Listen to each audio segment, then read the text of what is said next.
I want you to think about something for me. What does identity mean to you?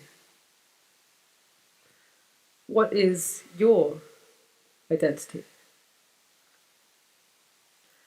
Identity is defined by certain markers that make us who we are. Cultural markers, religious markers, gender markers, racial markers. Some we choose, and some we don't choose. Our identities are an ever-changing kaleidoscope of history, experience, and choice. I feel that there's an assumption in the society that the communities I'm a part of don't all fit together. But actually, my gender is never going to be separate from my race. And my race is never going to be separate from my faith. I think we need to smash the assumption that you have to lose a part of yourself to find the rest. That you can only be one minority at a time. That I am not trans enough because I am brown enough.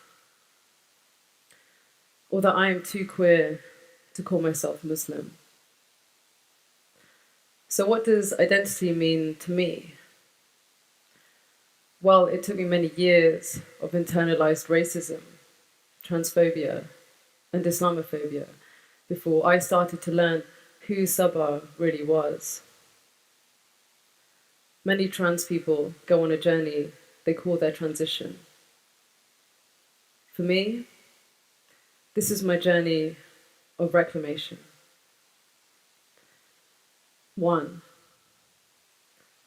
I was born with a twin sister. We aren't identical, but our identities were inseparable. Neighbours and family rushed over to see the arrival of the twin baby girls, and we became simply known as the girls. I know I look like my sister, but I didn't feel like her sister.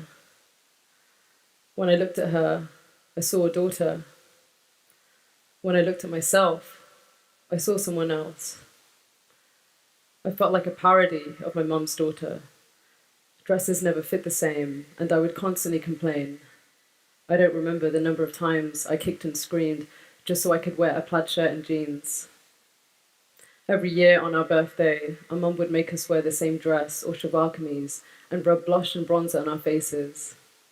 The chase from that tube of lipstick became habit, and I'd always end up with Rimmel Heather Shimmer on my lips.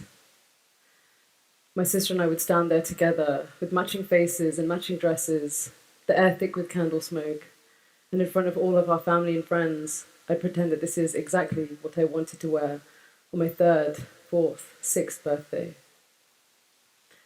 I know I looked like a girl, but I didn't feel like a girl. I know I looked like my sister, but I didn't feel like her sister. I was a child of 7, and I knew I was different. I remember looking at my hairy brown body in the mirror and feeling so disconnected. It didn't feel like mine. And I'd pray to Allah every night, for every tomorrow, for the transition I would eventually undergo 15 years later. I feel like we all have a gay cousin or a queer relative in our family somewhere. If you don't have one, then it's probably you. I have a gay cousin, and that was how I tested the water with my parents, pushing their opinions and beliefs, asking, what if it was me? Until it was so obvious that they finally asked me if there was something I wanted to tell them. I don't think I ever said the words. I was 15 when I came out as a lesbian. I felt a little more at home. But although I came out as a lesbian, I always called myself gay. You see, I didn't want my gender to be defined by the people I was attracted to, and at that time, it meant a woman liking women. There were just no other boxes to tick. I just knew I wasn't straight. And I felt like I had permission to be more me under this identity. Plus, I think my parents initially accepted it because being gay isn't something you can see. Meaning, It's something you can hide. 2.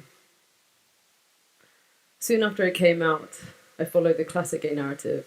I moved to Brighton when I was 18, I coloured my hair, and I got lip piercings. My family felt my move hard and felt I was moving away from more than a place I called home. They acknowledged my queerness as a Western disease and saw my expression as a rebellion against our Desi roots, as if coming out was a way to be closer to white culture, as if I wanted to be queer, I had to be white, which was exactly how I felt. When I saw an endocrinologist for hormones, he asked me if I had changed my name yet. I was 22. You see, being trans is measured by how much you want it, and at that time, it meant changing your name. No, I replied. I'm keeping it. Sabah is a unisex Arabic name. It means dawn. This didn't sit well with him.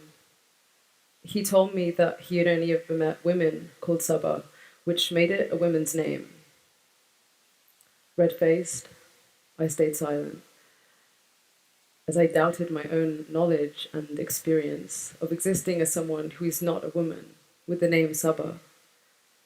My name wasn't trans enough, which made me not trans enough. We're in a Western society where standards are measured against whiteness, where whiteness is neutrality.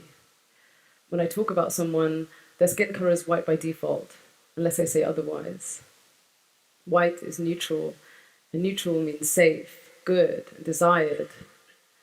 Beauty standards in non-white countries are often aiming for white features, hair and bodies, thin noses, blonde hair, light skin.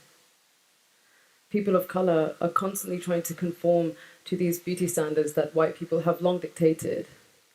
And these standards feed into definitions of what it means to be a man and what it means to be a woman, defining gender, masculinity, and femininity. These norms do not take into account ethnic names, experiences of people of color, or how gender itself is experienced in other cultures. Being a man, woman, or trans enough in the West is not meant to fit people of color.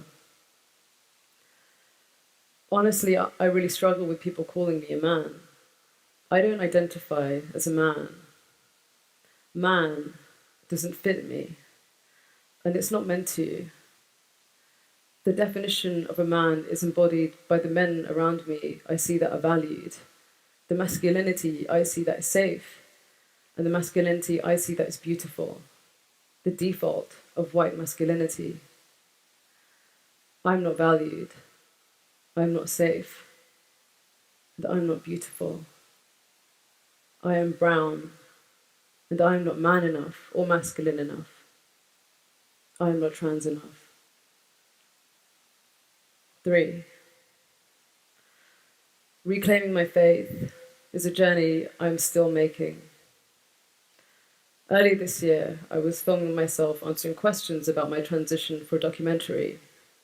I had help from my partner, who is queer, Muslim, and Pakistani, like me. I was answering a question on how my parents reacted to me coming out as trans, and when we finished filming, my partner pointed out that I had said, "I'm brought up as Muslim." Suddenly, I felt so embarrassed. I realized that I had been saying that for so long without thinking about why or what that really means. My partner said, "It sounds like you're not Muslim." Am I Muslim? Can I call myself that? Am I Muslim enough? We're in a culture that teaches queer people that we don't deserve to be religious. We're taught to put faith only in ourselves because self-love is the only love we will feel. Queer people don't deserve faith or hope because why pray when you're already queer? When people see me speaking about being trans and Desi, I don't usually have a choice in telling them that I'm Muslim. My experiences, my name, my skin speak for themselves. But now I make the choice to say out loud that yes, I am Muslim. I do not resent Allah anymore. I resent not being closer. I resent turning away from Islam and denying myself faith. I know that when I say I'm Muslim, I become a bigger target. I know that when I say I am Muslim, people around me are shocked that I can call myself that and look like this. And I know that when I say I am Muslim, my parents are so surprised that Islam is important enough to me to mention after a decade of rebellion and queerness. I went to Jummah for the first time 4 months ago. It was the first time I'd entered a religious space as trans. It was the first time I was in a place of worship and I was happy within myself. I was so scared, but I was happy. It was a Friday prayer organized by Inclusive Mosque Initiative, who don't segregate men and women for prayer and hold gender justice as an integral manifestation of Islamic practice. This was not the mosque where my mom could hold my hand and tell me when to bend down into ruku. It felt like I was appropriating a culture, appropriating an Islam that wasn't mine, as if I had no right to be there, as if I didn't belong. And although it felt like I hadn't reclaimed anything then, as my forehead touched the ground, I realized that this is reclaiming. Reading the Quran by myself, that's reclaiming. Hearing women and queer people speak about Islam, that's revolutionary. The fear and doubt doesn't make me a bad Muslim. Questioning my own faith is a part of discovering my own faith. This is my Islam. So where does this leave me? When I got accepted to do this TEDx talk, I was asked, Saba, who is your role model? Oh, my role model, someone I've always looked up to, someone I've aspired to be since I was younger. I think back to when I was little, and there was no one like me to look up to. No one queer, brown, or hairy. It felt like people like me didn't exist. And I think there's a certain privilege to be having a role model, to be able to see that there's someone like you in the paper, in the TV, in your family, someone who's being every part of themselves, smiling and surviving. We cannot deny how influential the media is in this, and recently we are seeing the trans narrative explored on TV. But whose trans narrative? It's still rare to see a trans person of color in the media who has survived. But here I am.